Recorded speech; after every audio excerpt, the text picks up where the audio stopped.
Na hora que você quiser, mano. Estamos à disposição. Já ok. Estamos ao Já vivo. posso? Pronto, já estamos no ar e ao vivo para todos os ouvintes. Lucas disse que também está pronto. Então, ó. Amados, que bom estarmos juntos Pastor, aqui nesse domingo. só um segundo. Nós vamos passar a palavra primeiro para o César e a Eva, que eles vão fazer Sim, uma apresentação inicial do trabalho. claro. Em seguida Perdão. eu vou apresentar tudo direitinho, apresento o senhor e lhe passo a Perfeito. palavra, ok? Perfeito. César e Eva, com vocês a palavra.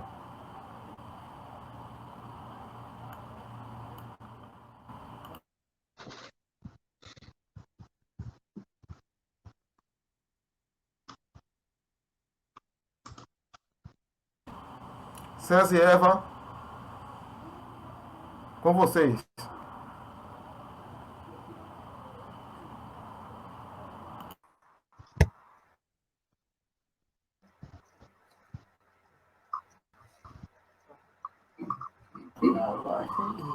César e Eva, Boa tarde com a vocês. todos. Esse é o episódio.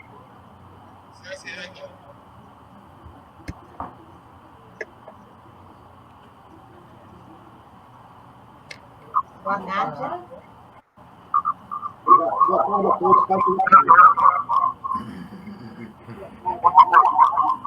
hoje teremos o nosso segundo. Não estamos lhe ouvindo, César. Está conseguindo ouvir?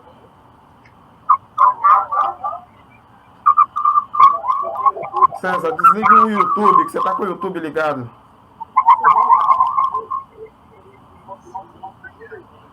Não estamos lhe ouvindo, César.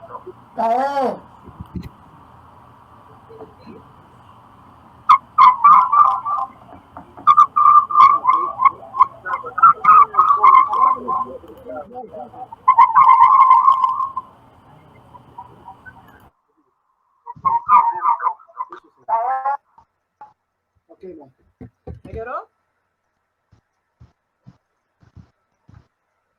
Boa tarde. Boa tarde a todos. Pai seja convosco. Né? Hoje teremos o nosso segundo seminário da família, com o tema Família embaixo da Graça. Né? E eu quero agradecer a presença de todos, que o Senhor possa abençoar a todos de uma maneira assim tremenda. E vamos compartilhar juntos esse momento gostoso. Amém? E minha amada vai fazer uma oração para que possamos abrir esse evento neste momento. Pai, em nome de Jesus, nós te apresentamos este momento, Senhor. Nós queremos te agradecer por esta oportunidade de estarmos conversando sobre família. Nós queremos te pedir a tua direção, Senhor. Que o Senhor venha com o teu poder, Senhor. Que o Espírito Santo possa estar tomando a primazia, Senhor, deste momento. Pai, em nome de Jesus, que tudo que seja dito aqui, Senhor, sejam para edificar as famílias. Que nós possamos, meu Deus, com a tua graça, Pai, vivermos em família. Família é projeto de Deus, Pai. Nós não queremos que esse projeto se acabe. Por isso, nós te pedimos a tua direção sobre as nossas vidas, sobre este momento. Que o Senhor possa estar nos abençoando, em nome de Jesus. Amém. Amém? Amém. Amém. Ok, amados. Para esse nosso primeiro evento, nós tivemos várias discussões e conversando com a nossa mentora, a pastora Nilda, que tem nos ajudado bastante e nos acompanha nessa live. Nós convidamos uma pessoa muito especial, né? Uma pessoa de vasto saber, para que nós possamos assim sorver de algum conhecimento. E convidamos assim o pastor Paulo César Palhano. Vou ler rapidamente o currículo dele aqui. É Paulo César Palhano de Almeida, ministro do Evangelho, licenciado em filosofia, escritor, mora em Fortaleza, lá no Ceará, casado com Patrícia Palhano, pai de 3 filhos, Renata, Catarina e Leonardo, e é pastor da Igreja Cristã Apostólica lá em Fortaleza. Só um detalhe, o pastor Palhano foi pastor aqui da Igreja Batista Betesda por mais de 15 anos, né? E aí a forte ligação dele com a nossa pastora Nilda, que está nos acompanhando aqui nessa live. E neste momento, pastor, nós gostaríamos de lhe passar a palavra, depois dessa abertura por parte dos nossos líderes, o César e a Eva, para que o senhor possa, então, nos falar um pouco aí a respeito da família debaixo da graça, né, com duas questões essenciais que envolvem esse tema, que é, sendo a família um centro de amor, onde cada membro dessa família tem um papel a cumprir. O que é que está faltando? O que é que mudou nesse padrão familiar? O que é que mudou no projeto de Deus? Essa é uma primeira pergunta de partida para o senhor, pastor.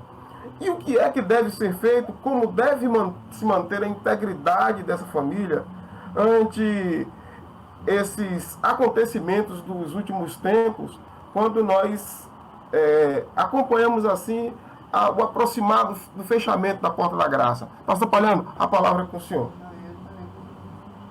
Amém, queridos. Graça e paz seja com todos. Para mim é uma honra estar aqui com vocês, pelo convite dos irmãos, da pastora Nilda,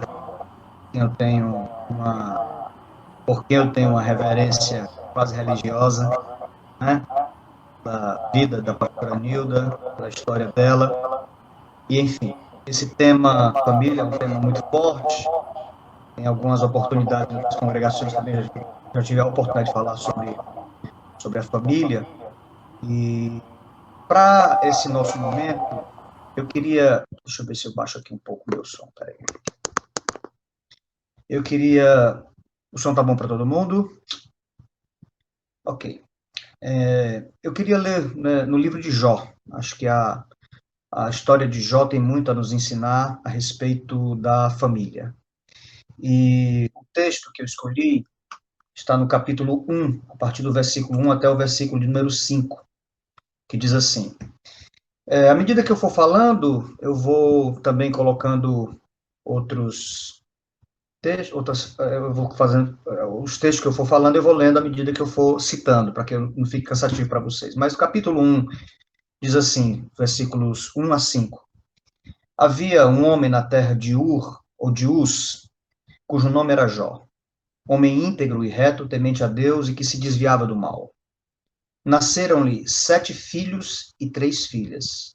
Possuía 7.000 ovelhas, 3.000 camelos, 500 juntas de bois e 500 jumentas. Era também muito numeroso o pessoal ao seu serviço, de maneira que este homem era o maior de todos os do Oriente. Seus filhos iam às casas uns dos outros e faziam banquetes, cada um por sua vez, e mandavam convidar as suas 3 irmãs a comerem e beberem com eles. Decorrido o turno de dias de seus banquetes, chamava Jó seus filhos e os santificava. Levantava-se de madrugada e oferecia holocausto segundo o número de todos eles, pois dizia: talvez tenham pecado os meus filhos e blasfemado contra Deus em seu coração. Assim o fazia Jó. Bom, essa história, por demais conhecida, a história de Jó, não é? Sempre me inquietou qual era o grande drama da vida de Jó, qual foi o grande problema da vida de Jó, e por que ele teve que sofrer tanto, não é? Então, vou fazer aqui um paralelo entre essa questão do sofrimento e a questão também da gestação da família, do equilíbrio familiar, dentro desse processo de construção da vida e dos processos da nossa própria vida. Falar sobre família é algo tão difícil quanto falar sobre as mães, porque são 2 instituições absolutamente sacralizadas em nossa sociedade, não é? Dizer qualquer coisa que seja fora daquilo que se espera sobre qualquer um desses 2 assuntos, família ou mãe, é o mesmo que assinar uma sentença de desprezo. Ninguém aceita que se fale mal da família ou que se fale mal, por exemplo, das mães. E é inegável, irmãos, o fato de que a família é uma instituição das mais importantes da sociedade. É uma das mais importantes. E a forma como a família se mostra, essa família pai, mãe e a prole, ela é milenar, mas ainda é a melhor opção que nós temos. Um pai, uma mãe e a sua prole. É na família que nós aprendemos os primeiros valores da convivência social. é dentro do ambiente da família. A linguagem, o respeito ou não respeito, né? Os princípios ou não. E as grandezas, nós aprendemos tudo isso, no primeiro momento, na família. Ok? Deixa eu colocar mais assim, para poder não ficar torto para vocês. Espera aí. Acho que vai ficar bom assim para todo mundo. Pronto. Bom, e é assinado por todos os especialistas que o apoio da família ele é fundamental para que a pessoa possa vencer na vida. Uma pessoa que tem uma família mais bem estruturada, mais bem equilibrada, ela tem muito mais condições de disputar uma vaga na vida, no mercado de trabalho, e essa coisa toda. Então, não se pode imaginar uma sociedade sem a base da família. Ela é o alicerce e é o alicerce melhor no edifício da construção e das aspirações humanas. E tudo isso é muito bom e é muito importante, realmente é muito importante. Mas eu quero me lembrar aqui com vocês de uma questão que existem duas famílias. Existe a família ideal, que é aquela família que nós estamos celebrando aqui, tentando viver, né? É a família ideal. E existe a família real, não é? Como é que a gente faz essa separação? É que a família ideal é a família formada, aquela que estamos celebrando, aquela que é formada por uma idealização, né? A gente pensa assim, olha, pai, mãe, filhos, os filhos se formando, todo mundo estudando, se casa, e netos e tal, essa coisa toda. Essa é a família ideal. E a família real é aquela que é formada por pessoas, como eu e você. Pessoas defeituosas, pessoas de difícil relacionamento, não é? Todas as famílias temos dificuldade de relacionamento aqui ou ali, não é? Então, nós sabemos, por exemplo, que a criança, ela pensa o pai como o cara mais forte e mais competente do mundo, e a criança pensa a mãe como a mulher mais bela e mais linda da existência humana. E essas coisas, essas informações que a criança tem, por exemplo, são ilusões, não é? E assim como elas caíram de nós, elas cairão de nossos filhos e assim por diante.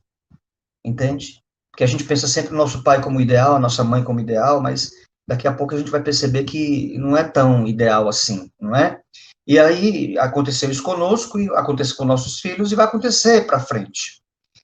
Então é no seio da família que nós descobrimos o que é ser amado, ou não ser amado. E dependendo do tamanho da família, descobrimos também o que é ser menos amado, não é? Eu já falei aqui em algumas oportunidades que eu nunca precisei que ninguém fizesse bullying comigo. A minha mãe fazia bullying comigo, né? A minha mãe dizia, ela tem 3 filhos homens, eu sou do meio.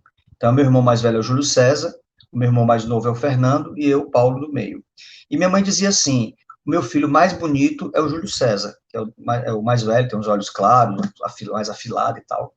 E ela dizia, o meu segundo filho mais bonito é o Fernando César, que é ele, o mais novo, é a cara do meu pai. E o meu terceiro filho mais bonito é o Paulinho, que sou eu. Então, eu era o terceiro filho mais bonito, não é? Então, quer dizer, a minha mãe me ensinou desde cedo essa coisa de preferências, não é? E, enfim, então é na família que a gente aprende essas coisas, não é? O amor, não estou dizendo que minha mãe não me amava, estou dizendo que a gente aprende essas coisas na convivência familiar. E é nesse seio da família que nós aprendemos a nos comparar uns com os outros e começamos a ver que somos mais talentosos ou menos talentosos que os nossos irmãos. É na família que a gente percebe quem tem a capacidade mais inteligente, aquele que aprende música mais rápido, que aprende inglês mais rápido, o que é bom na dança, o que é bom até na igreja, né? Um toca todos os instrumentos, o outro não toca nada, um canta e o outro é completamente desafinado, um prega e o outro é tímido para falar, enfim.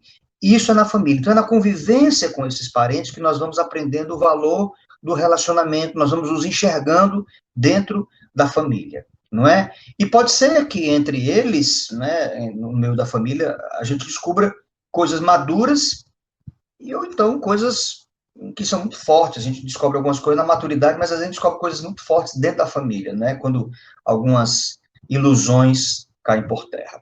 ok? E no episódio que nós acabamos de ler, na história de Jó, estamos diante de um dos momentos, temos um momento distinto na história de Jó, porque depois a gente vai ler o capítulo 42, que são dois momentos absolutamente distintos na história de Jó, na história familiar de Jó. Antes e depois da tragédia acontecer na vida dele. Jó teve um histórico antes da tragédia e um histórico depois da tragédia. E no histórico antes e no histórico depois da tragédia, a gente percebe a família. Só que eram duas famílias. A gente vai perceber que Jó teve duas famílias, não é? Ele teve a primeira família, aí aconteceu toda aquela tragédia, perdeu tudo e aí constituiu uma nova família. Então, em comum, essa presença da família nas duas situações, e aí é a parte que eu quero começar a trabalhar aqui com vocês sobre a família debaixo da graça de Deus, não é? A partir desses dois pontos, de início e fim de carreira, vamos encontrar três verdades que podem nos ensinar muito sobre as nossas relações familiares, ok? Então, a história de Jó, a primeira família, depois a tragédia, e aí a segunda família, para a gente entender essa coisa da família real e da família ideal. Bom, então, três coisas que eu falei que a gente vai aprender. A primeira delas é que todos temos uma primeira percepção ingênua a respeito da família. Todos nós temos uma primeira percepção ingênua a respeito da família. Isso se dá quando a gente, é criança, olha para a família e vê a família perfeita, vê a casa perfeita, essa coisa toda.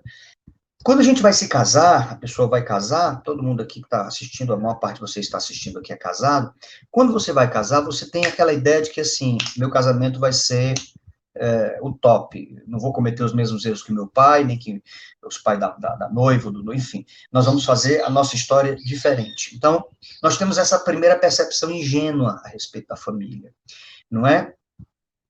E aí, isso também aconteceu na história de Jó.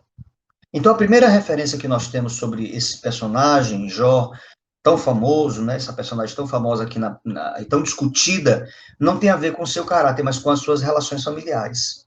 Quer ver? Olha lá.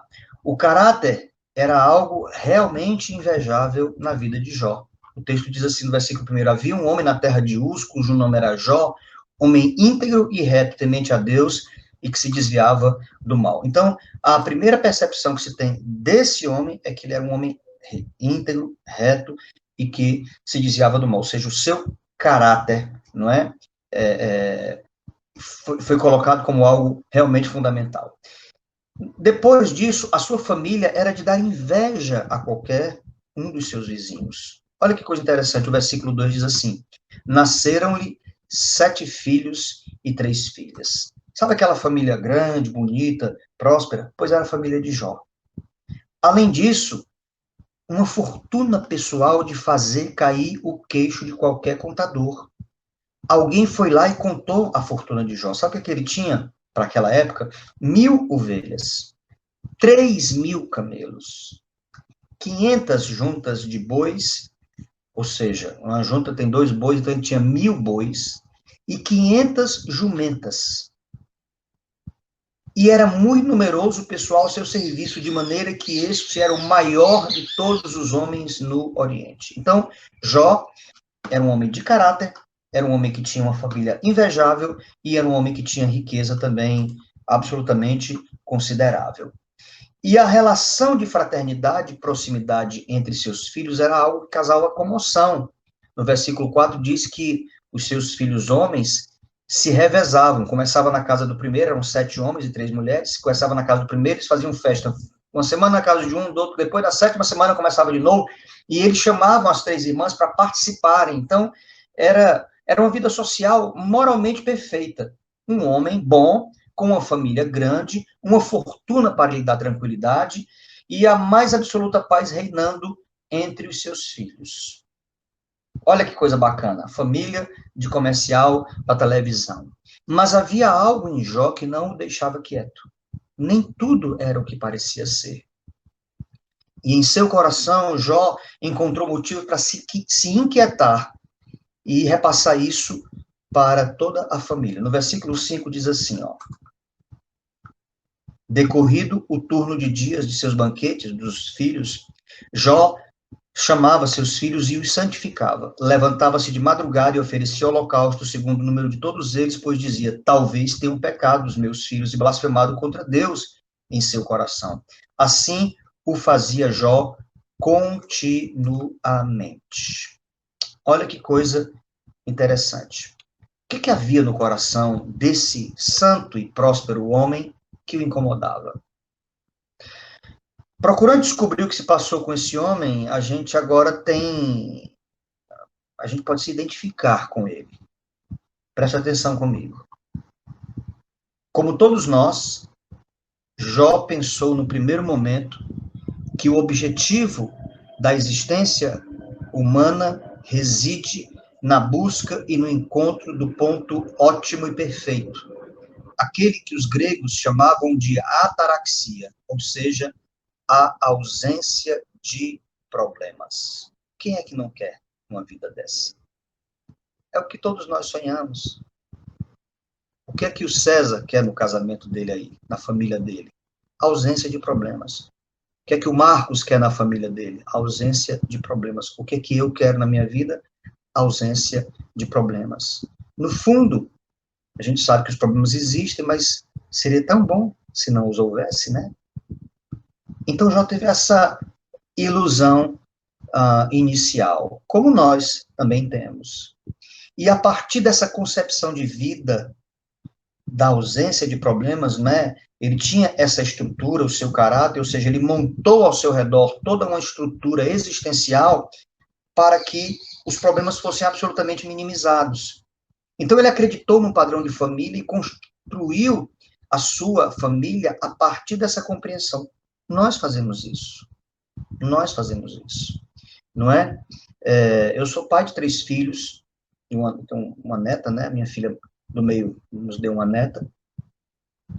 E a gente pensa sempre assim, não, eu dei uma boa alimentação, dei uma boa escola, viajaram comigo, fizeram isso, fizeram aquilo, então a gente pensa assim, eles serão perfeitos. É o que nós todos pensamos, não é?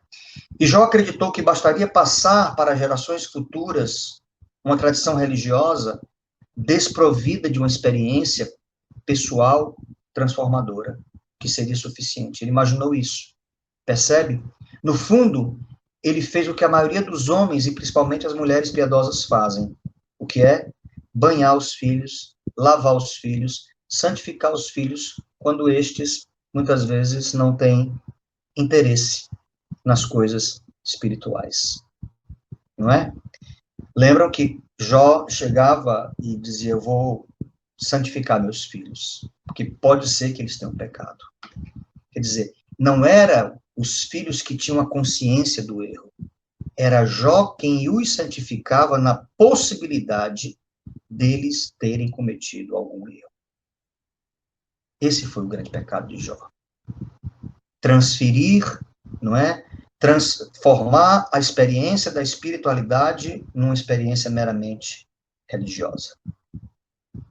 E embora Jó tenha sido absolutamente honesto, nós podemos dizer que este homem foi ingênuo para consigo mesmo, para com Deus e, consequentemente, para a sua própria família.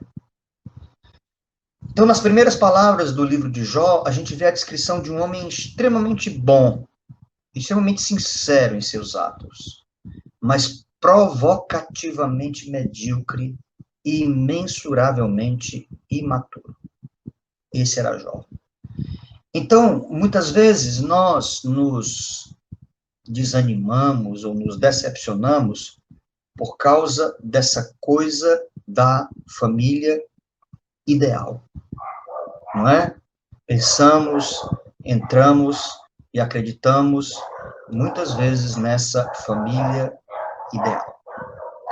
Vamos continuar aqui o nosso raciocínio a partir da história de Jó. Segundo lugar, ok? Primeiro lugar foi o que eu falei da ingenuidade, não é? Segundo lugar é que as experiências inteligentes da vida, elas vão nos ensinando. Aqui no meu condomínio tem às vezes um rapaz sai com um cachorro aqui para dar uma caminhada na rua e parece que ele leva um caminho inteiro, né? Mas já vai passar. Então, em segundo lugar, as experiências inteligentes da vida, elas vão nos ensinando o verdadeiro valor de todas as coisas. Preste atenção. As experiências inteligentes da vida, elas nos vão ensinando o verdadeiro valor de todas as coisas, inclusive da família. Ok. Não é necessariamente errado, não era necessariamente errado Jó ser ingênuo com algumas questões da vida. A maioria dos homens o é. No entanto, elementos alheios à sua compreensão e controle começaram a se mover e a sua vida, toda certinha, ideal, não é?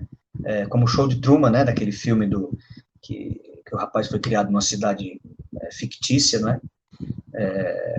Lembram desse filme? Pois é. Todo mundo era rindo, tudo vivendo bem e tal. Então, o jovem, no primeiro momento, foi essa vida do Show de Truman.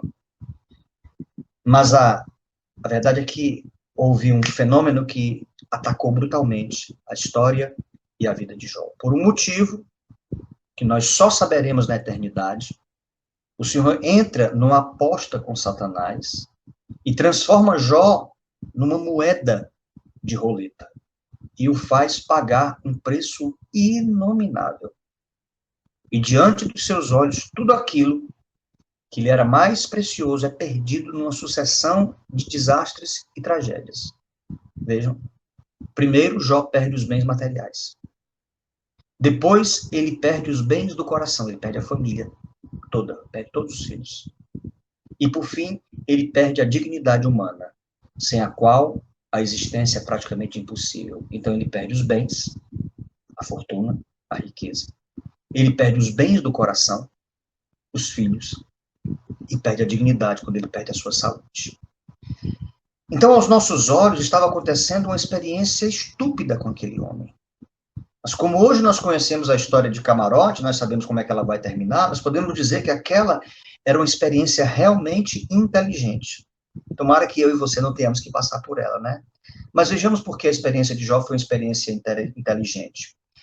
Em primeiro lugar, porque ele descobriu a fragilidade das relações quando são construídos os relacionamentos sob constante bonança. Relacionamentos construídos só na bonança, casamento, relacionamento com os filhos, amizade, pastoreio, a gente percebe que eles são frágeis. Quer ver? Vamos ler capítulo 2. Por favor, abra sua Bíblia em Jó, capítulo 2, versículos 8 e 9. Jó, capítulo 2, a gente vai ler o versículo 8 e o versículo 9. Quer ver? Diz assim, ó. Jó 2, 8 e 9 diz assim.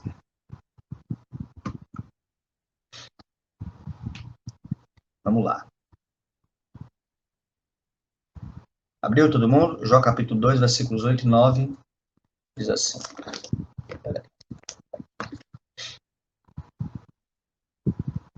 Jó, sentado em cinzas, tomou um caco para com ele rapasse.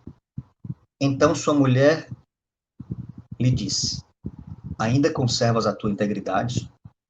Amaldiçoa a Deus e morre. Jó descobriu que o casamento dele não era tão forte, não é? Porque ficar casado quando a situação é só favorável, quando tudo tá bom, não mostra quem nós somos de verdade. É na hora que a gente chama aqui no Ceará, na hora da peia, não é? Na hora quando a bonança pede para ir embora e entram as dificuldades, Jó teve que descobrir de forma dura que relacionamentos construídos sob a constante bonança não se sustentam. A segunda coisa que ele descobriu é que mais do que conhecer as pessoas, ele descobriu-se e o que viu certamente o assustou.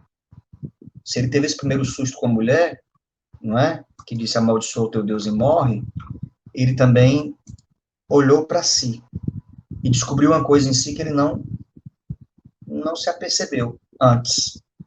Porque muitas vezes a bonança não deixa que a gente a perceba, que a gente olhe, que a gente identifique algumas coisas. E Jó teve que perceber isso de uma forma muito difícil. Quer ver? Deixa eu ler aqui no capítulo da minha Bíblia de papel, porque aquela ali está lenta aqui no computador. Capítulo 3, versículo 1 diz assim, ó. Depois disso, passou Jó a falar e amaldiçoou o seu dia natalício. Olha que coisa. Jó, lembra aquele homem íntegro, aquele homem de caráter?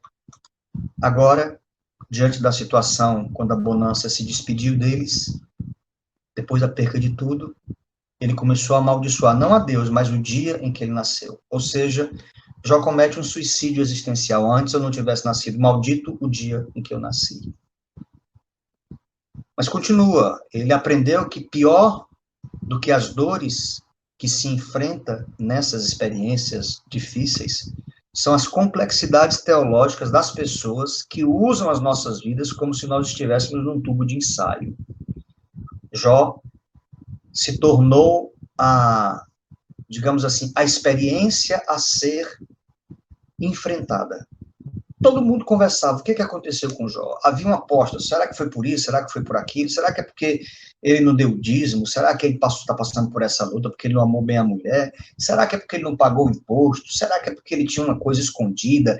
Será o quê? Ou seja, o pior disso é se tornar esse alvo do escárnio teológico das pessoas.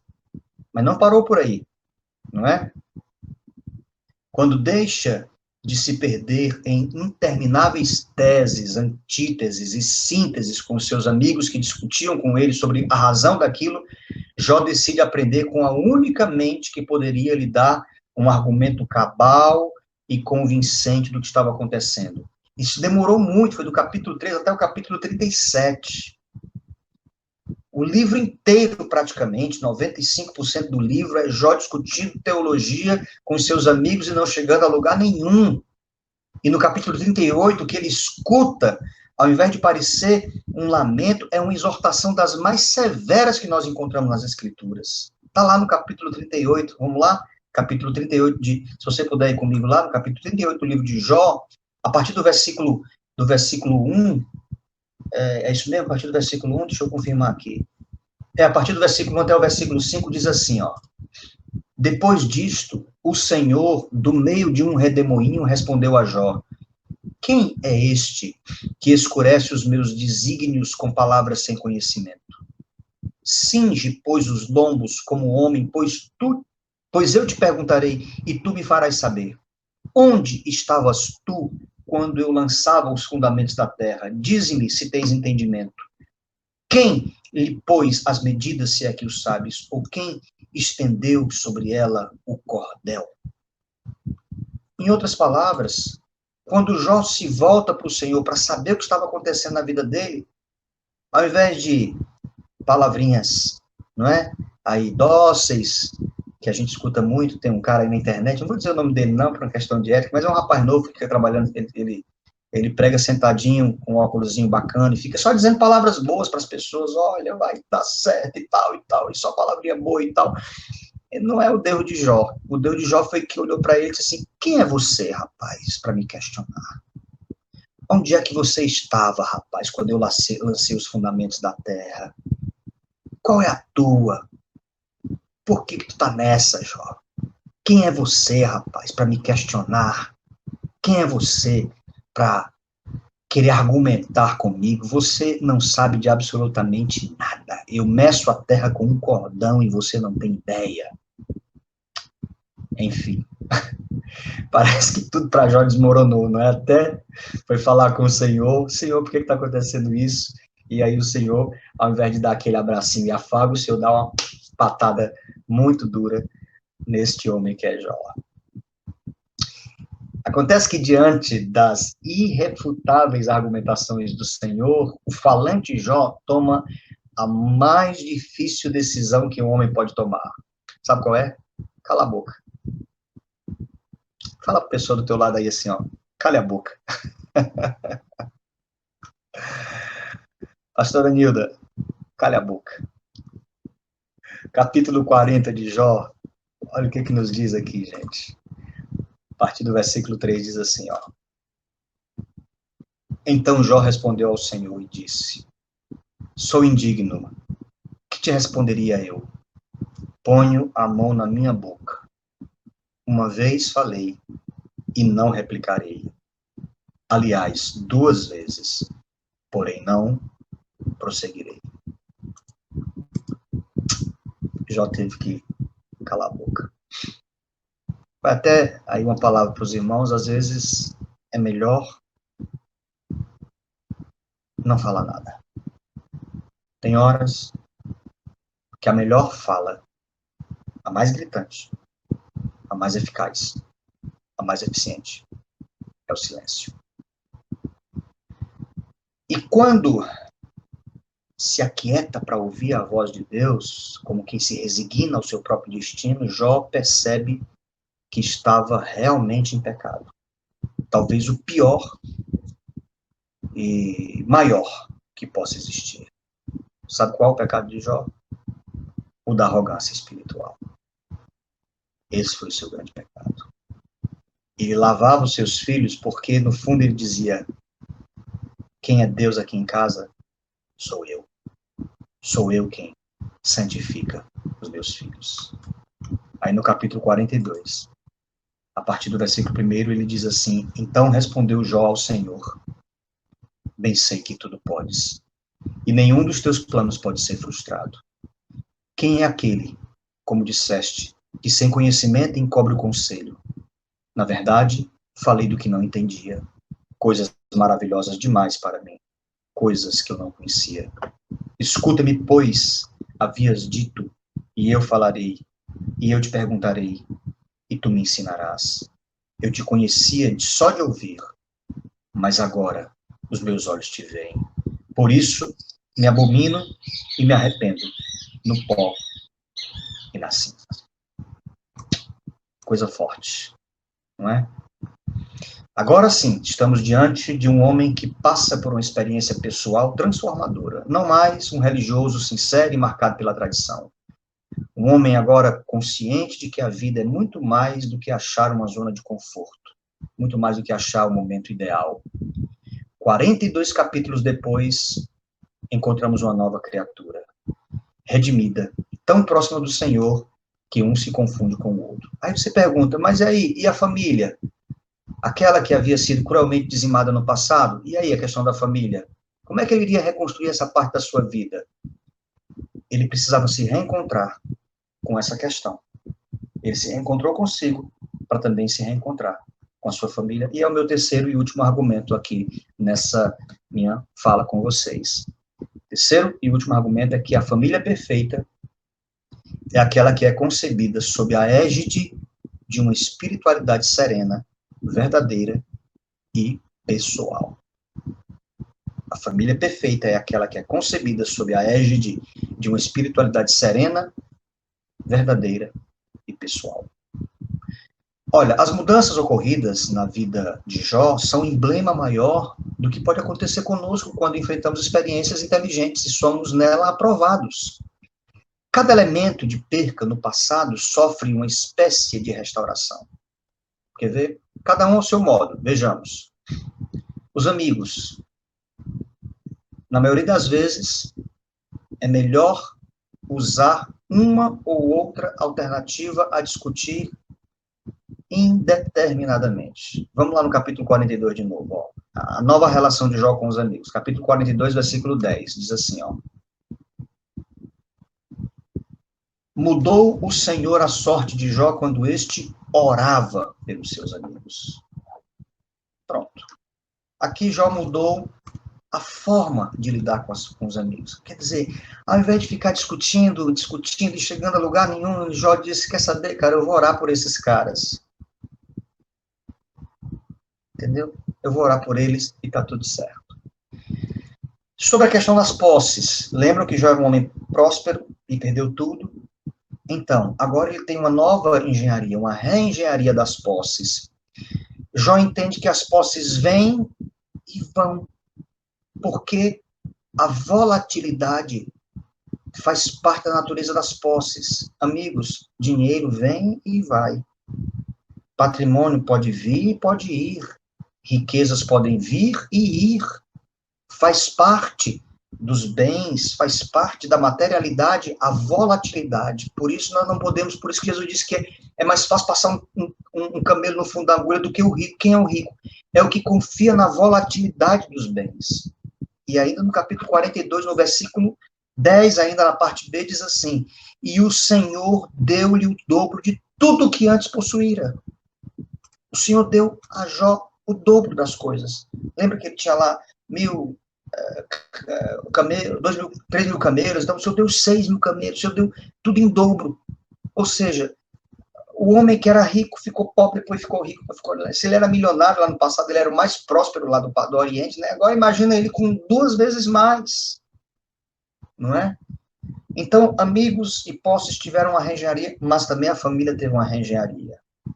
E essa tem 2 dimensões, a família, a serem entendidas. A primeira é que há os que estão sempre distantes, que olham tudo o que acontece conosco e esperam a consumação dos fatos para tomar a decisão. Seja para nos abençoar, porque vencemos o dia mal, ou então para jogar a pá de cal, porque fracassamos em nossa luta particular.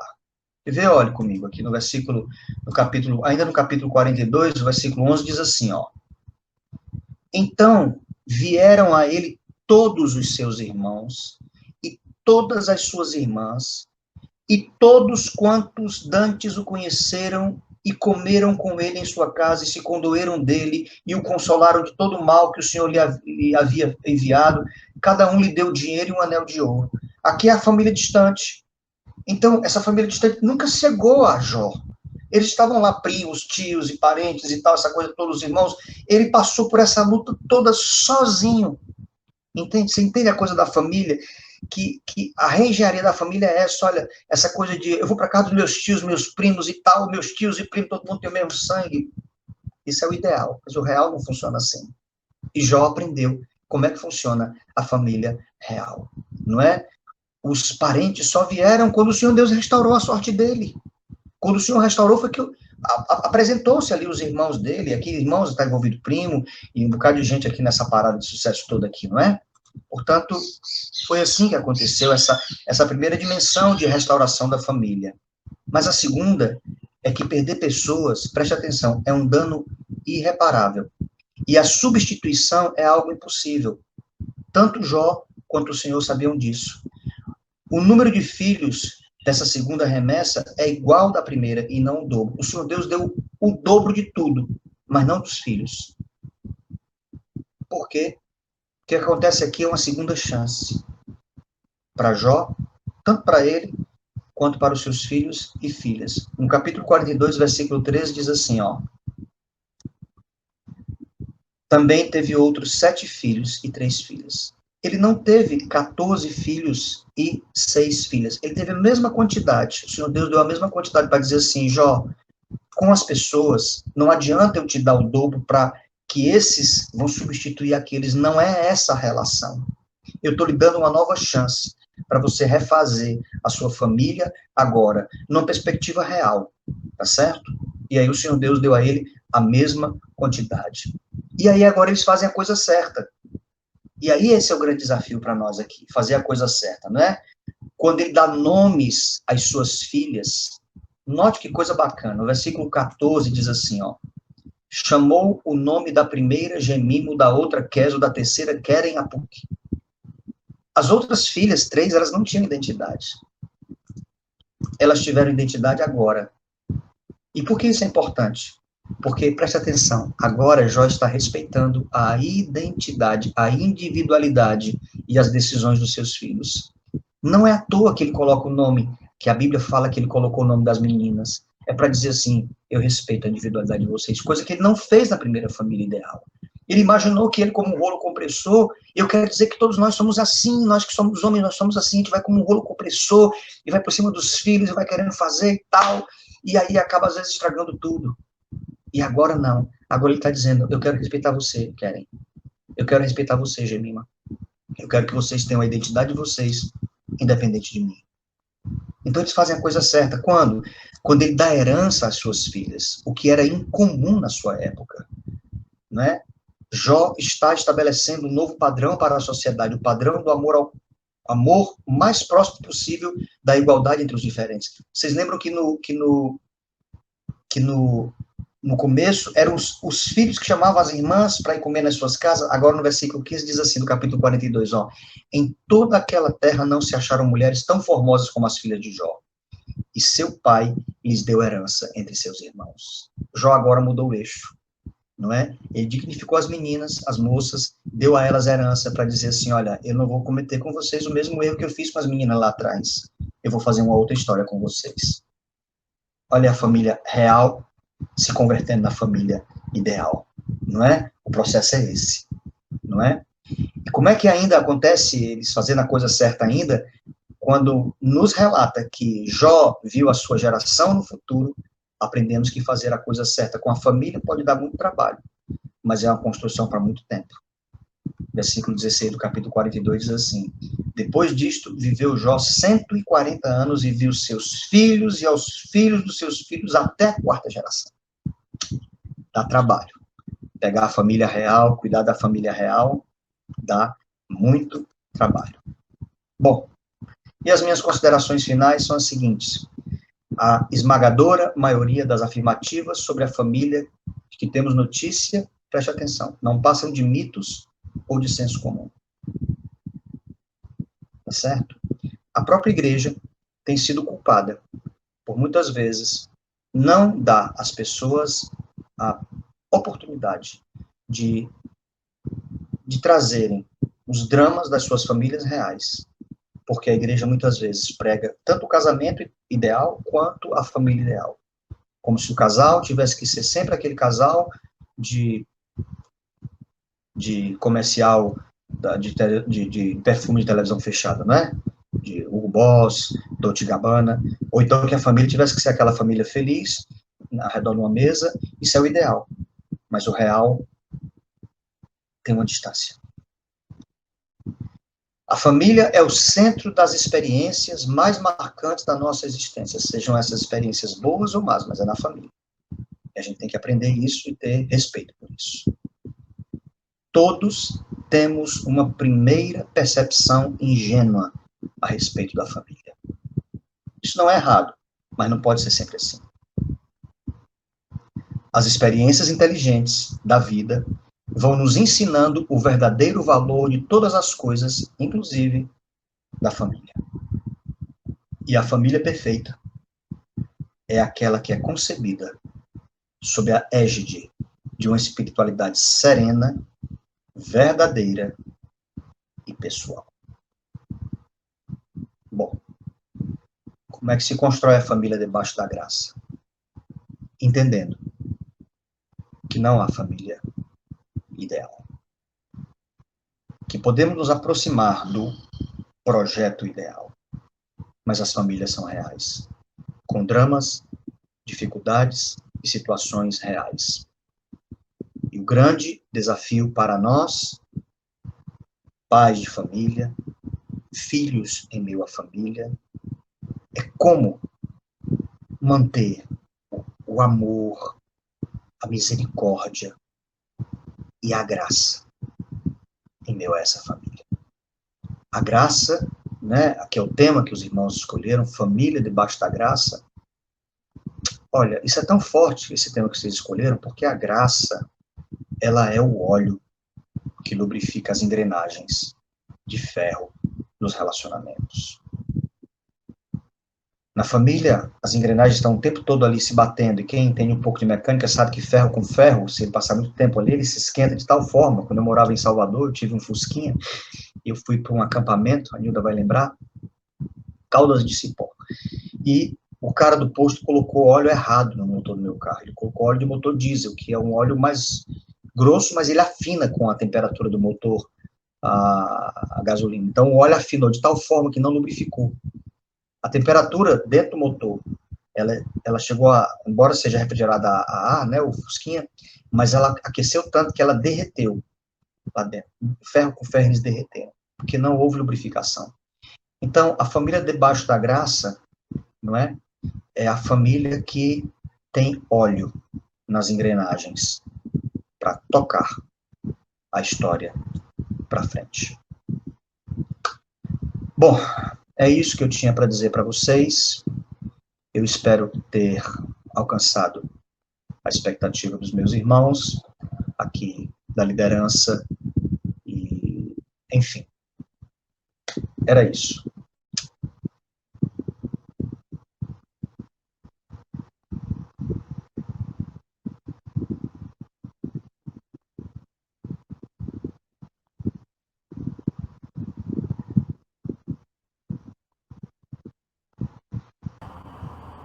Pois bem, meus queridos, depois dessa palavra maravilhosa aí do nosso pastor Paulo Palhano, exemplo do que deve ser a família, descortinando a família como ela deve ser, nós abrimos o espaço aqui, né, para os questionamentos. Nós vamos entregar aí a palavra aí aos casais André e Margarete, Fred e Rose, para ver se alguém quer fazer alguma pergunta aí, alguém que esteja assistindo a nossa live aí, queira direcionar alguma pergunta ao nosso palestrante. O momento é esse, viu? Nosso pastor Paulo Palhano está aí à disposição de todos, né, para responder os questionamentos em cima desse tema que nós acabamos de colocar à disposição de vocês aí. Também está conosco aqui a nossa pastora Nilda. Isso, aquilo que eu não souber, a pastora Nilda vai responder. Eu acho que sim, viu, pastor? Até mesmo porque eu sou mais novo do que ela. É, exatamente. Ela é a reverenda Mari.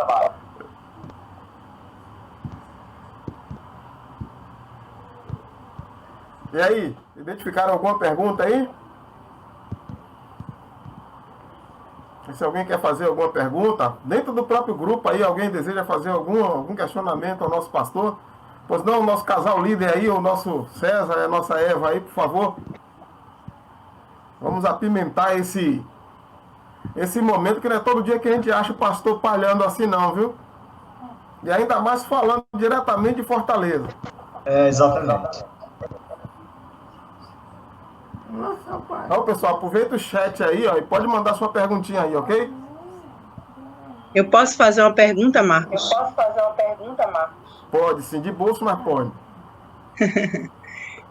Pastor, é o seguinte, na relação do casal, geralmente a mulher é a pessoa mais próxima do marido. Então, o que acontece? Na relação de Jó, talvez no momento mais difícil da vida dele, ele esperou aquele apoio da mulher. E aí chega um momento que ela, além de pedir para que ele morra, ela também pede que ele, de uma certa forma, abandone a fé, né? Amaldiçoe esse Deus e morre. Qual seria o papel da mulher em uma situação dessa, partindo do princípio que a família ela precisa ser a família ideal? Olha, Nilda, boa sua pergunta.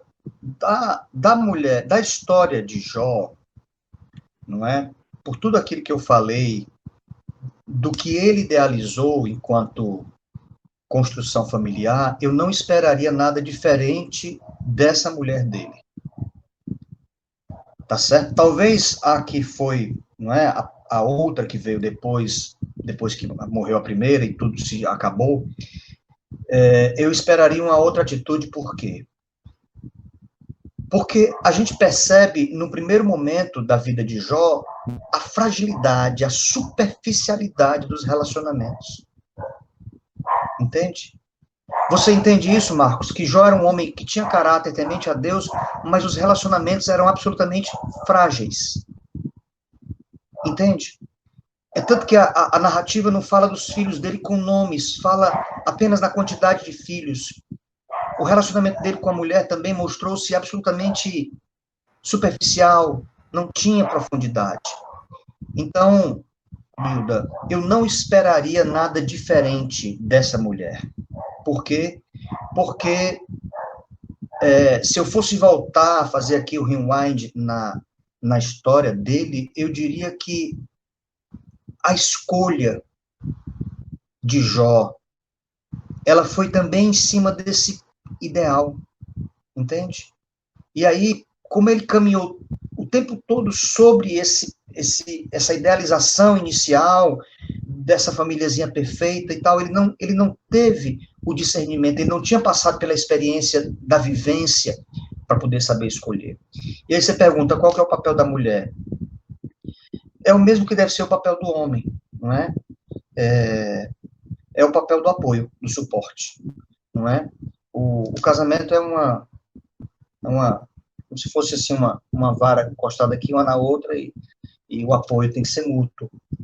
Nesse caso dele, não, no primeiro caso, Nilda, não dá para se esperar muito, porque a mulher foi uma dodoquinha a vida inteira. Tem um filme, eu nunca assisti todo, mas é interessante a narrativa, eu acho que até que a sorte nos separe, um negócio desse assim, parece que é um cara é um filme brasileiro, parece que é um cara que fica rico, depois fica pobre, e aí a mulher uma hora tá bem com ele, outra hora não tá, enfim, eu não assisti, eu só li o comentário dele e tal, mas parece que a história é mais ou menos assim.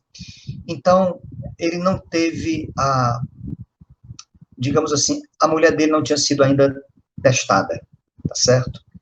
Na vida. Talvez nem no namoro, nem no noivado, nem com os 10 filhos ela não tinha sido testada ainda. E ela foi testada da pior forma possível e foi reprovada.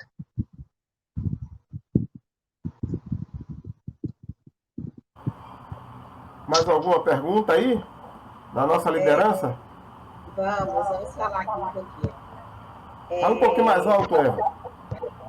Deixa eu aumentar aqui.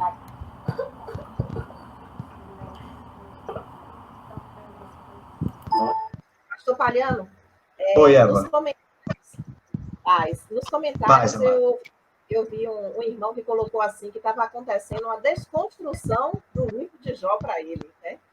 E quando eu estava ouvindo, né, a pregação, eu estava vendo aqui sobre essa situação de relacionamentos na dificuldade e relacionamentos na bonança, né? Então, a gente quer uma família debaixo da graça.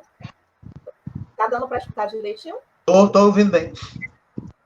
Então, nós queremos uma família debaixo da graça, todos ansiamos por uma família, né, perfeita, né, uma família ideal. E aí vem realmente essa desconstrução, né? E dessa reflexão que a gente precisa fazer. Como é que estão os nossos relacionamentos? O nosso relacionamento está bom porque ele está na bonança? Ou se chegar o momento da dificuldade, o nosso relacionamento não fica mais bom, né? Então, eu queria que o senhor falasse sobre essa situação também. Então, gente, o rapaz falou que eu desconstruí o livro de Jó. Enfim, a proposta não era desconstruir o livro de Jó, era apenas mostrar um lado que talvez as pessoas tenham dificuldade de ver do livro de Jó, mas, olha, 100%, Eva, dos nossos problemas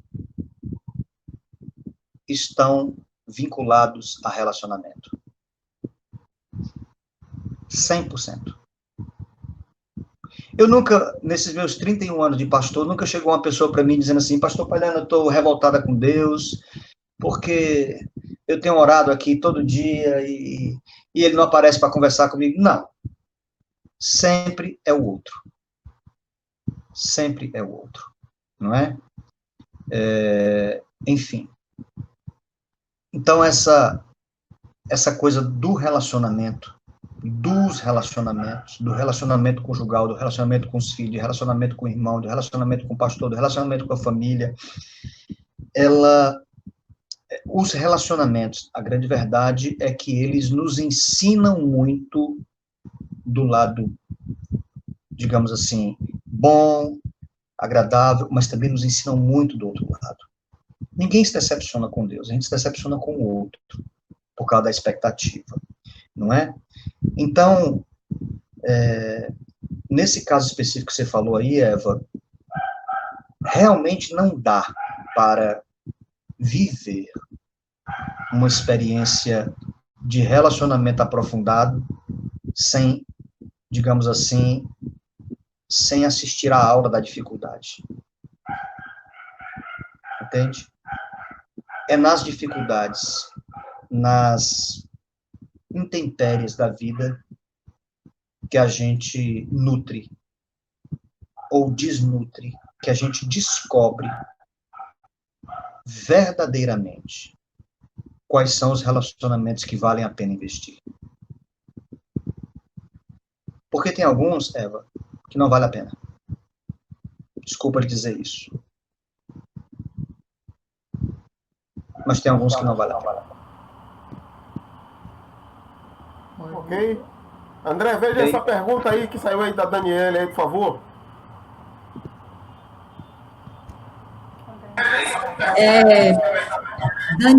Daniele Costa, a paz, queridos. Boa tarde a todos.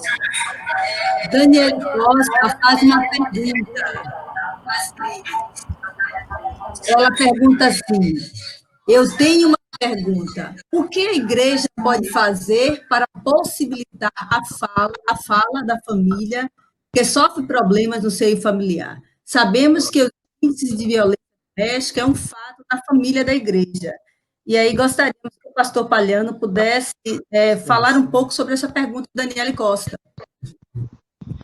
Sobre a violência doméstica? É isso? É isso, Rose? Pastor, ela está perguntando o seguinte: o que a igreja pode fazer para possibilitar a fala da família que sofre problemas no seio familiar? Sabemos que os índices de violência doméstica é um fato nas famílias da igreja. Então, o que é que a igreja pode fazer nesse sentido aí, diante desses problemas no seio familiar? Como é que a igreja pode intervir nesse sentido? Ok, deixa eu só pegar o carregador aqui, pegar só o carregador aqui que avisou que a bateria caindo. Só um instante.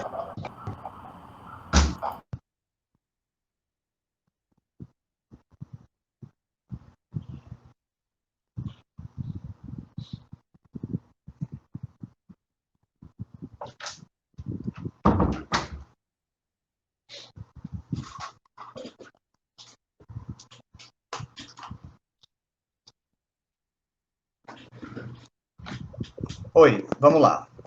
Para Daniele, não é? Bom, é mais ou menos assim, irmãos. Se numa família cristã, de confissão evangélica, existe o reconhecimento de que há violência, chegamos ao fundo do poço. Porque a violência, o Marco sabe disso, que ele é policial e teve treinamento para isso, a violência, ela é o recurso último quando se acaba a possibilidade da conversa. Não é verdade? Se você não tem mais a possibilidade aquela família que a Daniele falou aí, que tem violência, significa que é uma família que não tem mais ambiente de diálogo, não tem mais ambiente de argumentação. Foi perdido o ambiente da argumentação.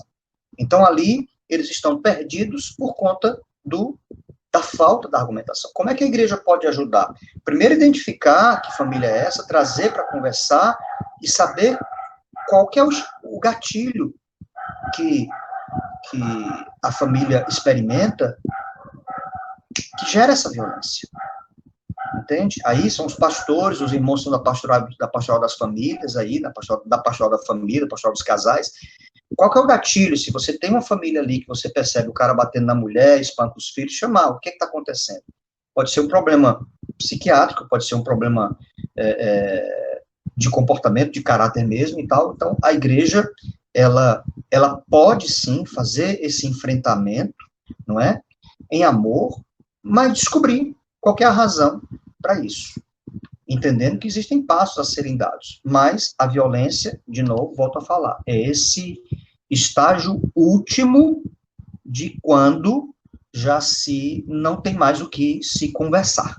Perdeu-se, na família não tem mais argumentação, agora entrou para a pancada.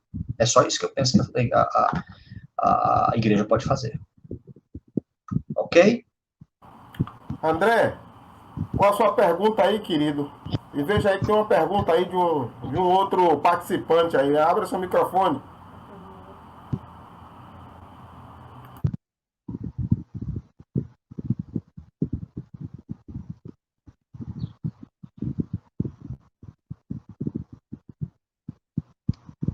Tá sem microfone, André.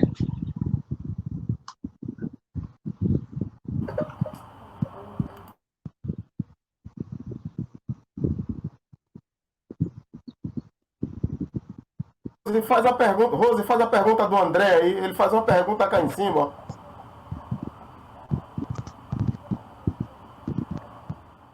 A pergunta de André é a seguinte. Ele pergunta assim: diante da afirmação, não existe família real perfeita, o que fazer para nos aproximar ao máximo desse formato? Então, boa pergunta do André. Não existe, gente. Essa eu penso que é a primeira coisa, né? Pensar que é o seguinte, tem o ideal, é como assim, mais ou menos, ó. O ideal é Cristo. Cristo é o ideal, é o que o apóstolo Paulo chama de o varão perfeito. Não é isso? Cristo é o varão perfeito. Então, o que eu tenho que fazer? Eu tenho que trabalhar para que eu possa me aproximar do varão perfeito. Então, esse é o princípio, não é? E aí, a família. Não existe a família ideal, perfeita. Existem os princípios para que a família possa conviver o mais próximo possível do ideal. Então, o que a gente faz? A gente vai tentar viver os princípios que estão na palavra de Deus. Princípios, quais princípios? Os princípios da vida, não é princípio da família, é princípios para a vida, princípio do amor, do respeito, do perdão, do fruto do Espírito. Todos esses princípios que estão na palavra de Deus, que servem para a minha vida, que servem para a sua vida, vão se repercutir, quando vividos, dentro da experiência familiar. Tá certo? Então, não é para a gente pegar e jogar, vou jogar agora a família fora, porque não existe a família perfeita. Nem você é perfeito também, você vai se jogar fora? Então, ninguém vai se jogar fora por isso, não é? Então, não havendo essa perfeição, isso não quer dizer que a gente vá jogar essa família fora. A gente precisa apenas ter essa sensibilidade, essa honestidade de dizer, olha, minha família tem coisas boas, tem coisas que não são tão boas, não é? E procurar o máximo possível do que depender de você se aproximar dos princípios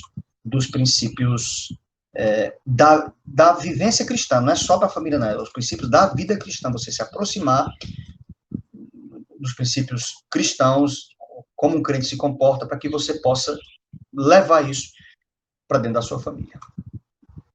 Pastor, temos uma pergunta de Cristiano Silva, e ele pergunta assim: pastor, como a igreja pode desconstruir o mito da família ideal?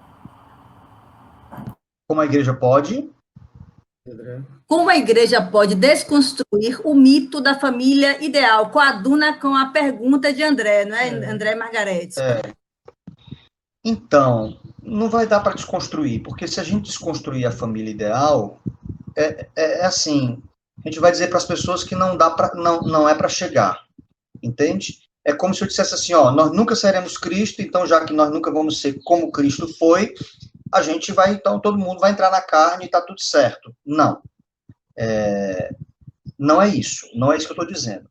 O que eu estou dizendo é que a gente precisa ter esse padrão do que é ideal, reconhecer cada família, quais são os desastres que aconteceram para que essa família tenha chegado àquela realidade, e como podemos trabalhar para que aquela realidade pós-tragédia naquela família, ou diante da tragédia que ela vive, possa, o minimamente possível, se aproximar dessa família ideal. Mas ninguém pode desconstruir a família ideal a ponto de dizer assim, não, a família ideal, ninguém quer mais, acabou-se, não é isso. Não precisa fazer isso. Não tem necessidade de fazer isso.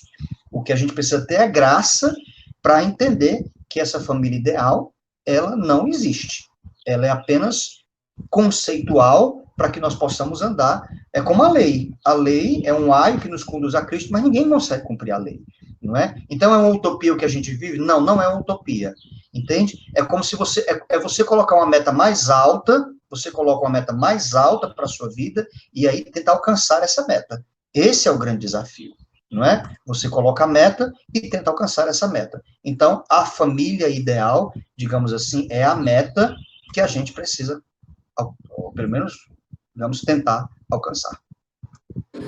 Outra pergunta aqui de Vander Damasceno, ele diz: casei exatamente achando que era a mesma coisa de novela, mas convivi vendo o amor de meus pais, vendo como eles se amavam. Ele, na verdade, foi um comentário. comentário dele. E Edmê, ela faz uma pergunta.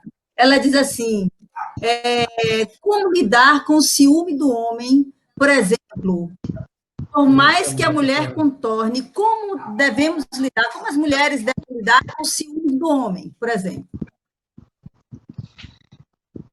Aí já são questões, Marcos e demais irmãos, já são questões mais profundas, porque o ciúme, quando ele é doentio, ele é a expressão última da carência de quem tem ciúme. Entende? A pessoa ciumenta, né, isso é uma argumentação da própria psicologia. A pessoa que tem ciúme em extremo, ela é alguém tão carente que a possibilidade de perder o outro, que é o objeto da sua carência, a enlouquece. Então, essa pessoa, né, precisa ser tratada à luz da palavra de Deus. Em que sentido?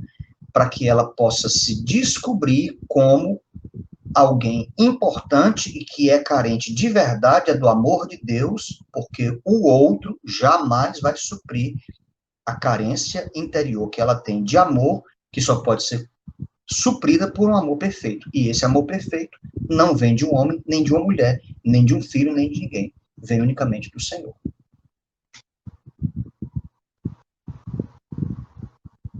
Ok? César, quer fazer algum comentário aí, por favor?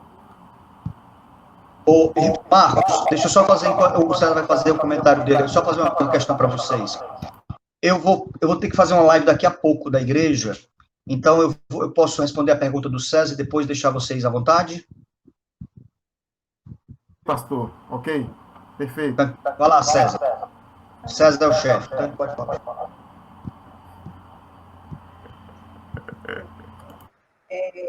Pastor, Pois não. é só um comentário, né? Um comentário, porque a gente, às vezes, né? Eu fiquei pensando aqui sobre a pergunta, né, do Cristiano, que colocou sobre essa desconstrução da família, do mito da família ideal. Mas talvez não tenha sido... O que a gente vê muito hoje na igreja é que as pessoas julgam muito, né? Então, assim, a família ideal, né? Como se quando você tem... você não tem problemas, né? E é justamente o que foi pregado hoje, né? A gente tem uma família que busca que ela seja ideal, a gente busca fazer com que trilhe os caminhos da palavra de Deus, né? Mas no meio do caminho, né? A gente sabe que existem situações difíceis que a gente passa, né? Nos nossos relacionamentos, né?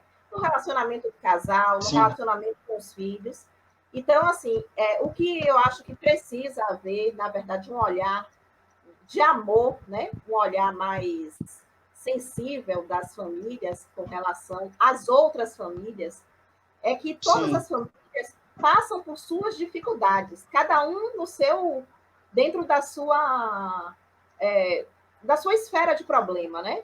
Então, tem a família que passa por situações de dificuldade financeira, dificuldade no relacionamento do casal, no relacionamento com os filhos, da parentela, né? Então, assim, eu acho que a gente precisa também muito ter esse olhar de cuidado dentro da igreja, é olhar o irmão como irmão, aquele que precisa de ajuda, aquele que precisa estar sempre sendo incentivado, né? E a gente não ter um olhar de crítica, né?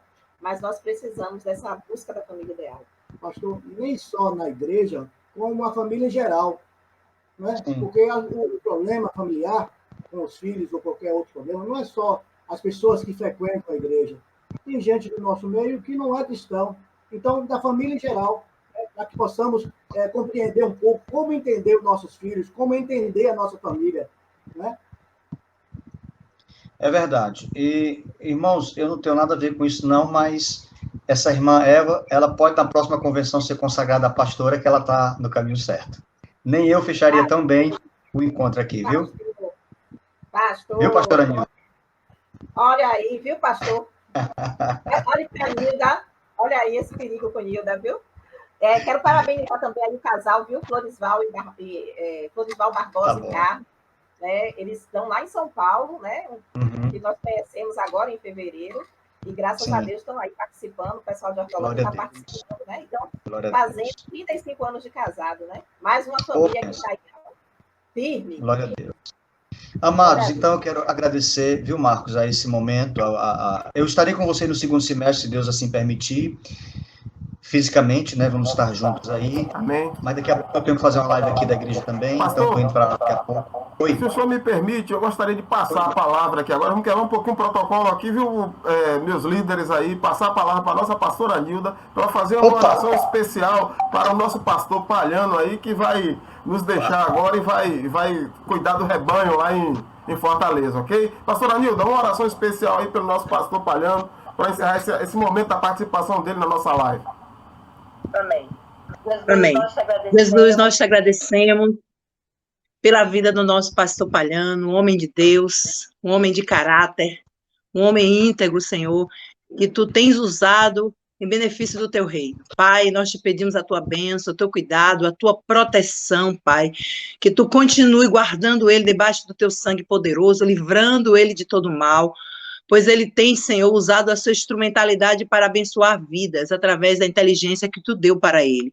Por isso, meu Deus, eu abençoo o pastor Palhano com toda a sorte de bênçãos, bem como a sua casa, a sua família, os seus filhos, a sua netinha, e que a tua bênção, meu Deus, acompanhe o teu servo. Somos muito gratos a ti por este momento tão abençoador e abençoado, em nome de Jesus. Amém. Beijo para vocês. Pastor, fica na paz, tá certo? Nos vemos na próxima oportunidade. Beijão no coração, tá certo?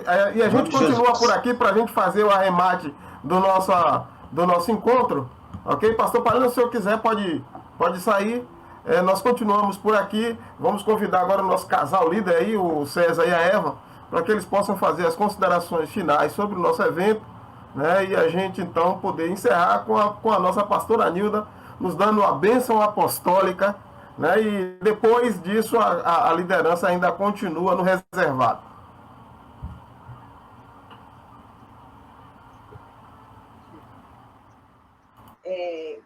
Eu quero agradecer, né, a participação de todos, mas acho que Rose e Fred tinham uma pergunta aí para fazer, e a gente está contando aí com a pastora Nilda, que poderia estar nos ajudando também.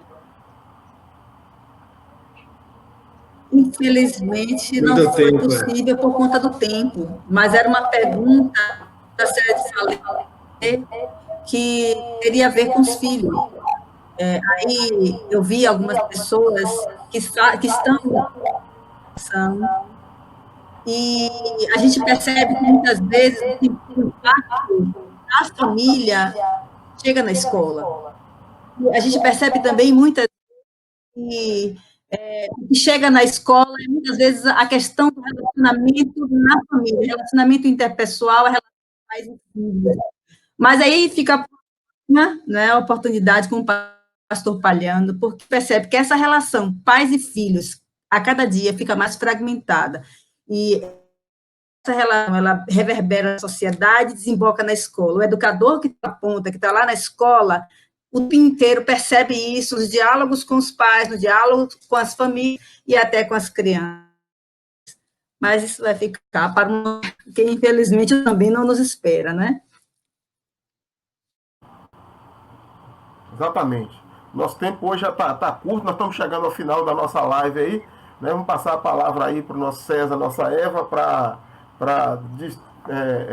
fazer o encerramento, né, do nosso evento. Aqui conosco também tem o Luquinha, tá certo? Luquinha aqui está aqui conosco também, né, participando ativamente.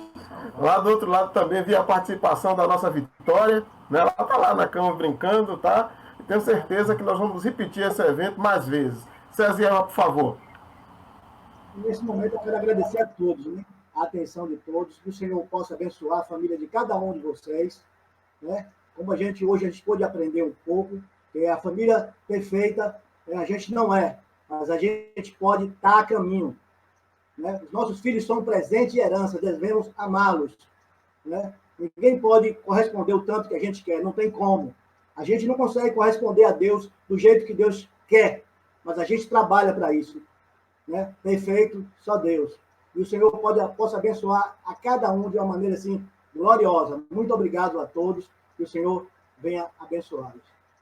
Amém? E também fazer, né, um pedido ainda às pessoas que estão, que assistiram essa live, que se inscrevam no nosso canal, né? É um canal que a gente vai estar falando sobre família, sobre casamento. Tá aí o nosso canal, pode estar se inscrevendo. Nós vamos ter outros momentos onde nós vamos estar postando outros cultos que nós vamos estar fazendo também, viu? E vamos estar divulgando, certo? Que o Senhor abençoe a todos, né? Agradeço a Deus, que vocês também continuem orando, né, por esse grupo maravilhoso, né, que somos aqui, Marcos e Lúcia, André e Margarete, né, Fred e Rose, pela nossa Dinda aqui, a pastora Nilda, né, que está assim sempre nos abençoando, o pastor Palhano, né, que deu essa palavra maravilhosa, e que o Senhor possa nos guardar essa semana e sempre. Amém? Pastora Nilda, a palavra é sua para fazer o encerramento com a oração e a bênção apostólica e a gente encerrar a nossa live. Então, eu quero agradecer a Deus pela vida de vocês, né? Pela vida de César e Eva, pela vida de Marcos e Lúcia, pela vida de André e Margarete, pela vida de Fred e de Rose, essa equipe abençoada, que Deus continue abençoando a vida e a família de vocês, blindando. E assim, antes de dar a bênção, eu só queria dizer uma coisa, o apóstolo Paulo, quando ele instrui a Timóteo acerca do ministério, né, o ministério eclesial, ele fala algo interessantíssimo, ele orienta Timóteo a começar o seu ministério em casa, e eu vou dizer algo muito importante, as famílias, elas vão se dar bem a partir do momento que elas levarem o culto para casa.